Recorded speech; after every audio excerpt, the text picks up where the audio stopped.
के ढाकीटांड गांव में लगभग 40 एकड़ भूमि पर सरसों की खेती हो रही है, लेकिन सरकार की ओर से यहां के किसानों को किसी भी तरह की सहायता नहीं मिलती है। महंगी खेती के बाद भी किसान बाजार नहीं मिलने से सरसों को बिचौलियों के हाथों बेचने को मजबूर हैं।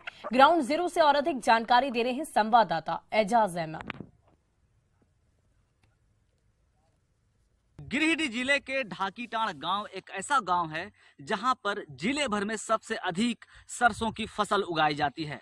लेकिन आपको बता दें कि यहां पर किसानों को किसी भी प्रकार का सरकारी सहायता नहीं मिल पा रहा है, जिसके वजह से यहां के किसान सरकार से उदास दिखाई दे रहे हैं। आपको बता दें कि ये जो सरसों का फसल है इस गाँव में लगभग 40 से 50 एकड़ की भूमि पर लगाया गया है। वहीं आपको बता दें कि मात्र 3 कुआं है इन फसलों को इरिगेशन करने के लिए, पानी को पटाने के लिए, जिसके वजह से लोगों को, यहाँ के किसानों को अलग से दिक्कतें हो रही है। वहीं आपको बता दें कि लगातार सरकार के द्वारा ये दावा और वादा किया जाता है कि किसानों को बीज पर, यूरिया और खाद पर भी सब्सिडी दिया जाता है, लेकिन यहाँ के किसानों का कहना है कि सरकार की तरफ से अभी तक ना ही यूरिया पर, ना ही खाद पर और ना ही बीज पर किसी भी प्रकार का सब्सिडी दिया गया है।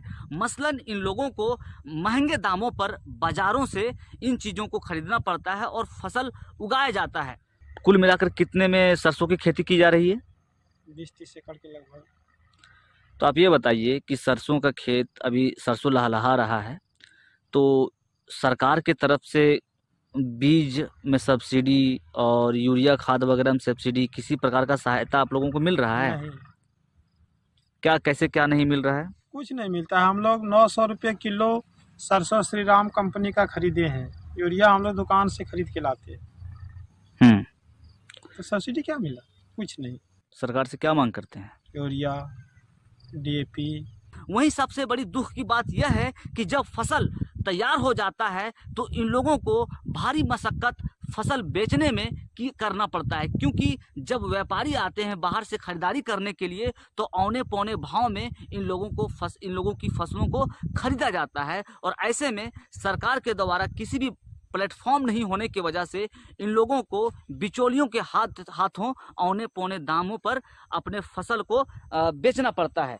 तो आप देख सकते हैं कि किसानों की ये जो फसल है, लगातार किसान काफ़ी मेहनत से इस फसल को उगा रहे हैं और सरकार की तरफ से सहायता नहीं मिलने से ये लोग उदास हैं और सरकार से ये मांग कर रहे हैं कि इन लोगों को यूरिया पर, खाद पर और जितने भी रबी फसल उगाए जाते हैं उन फसलों पर इन लोगों को सब्सिडी दिया जाए ताकि किसानों को राहत मिले।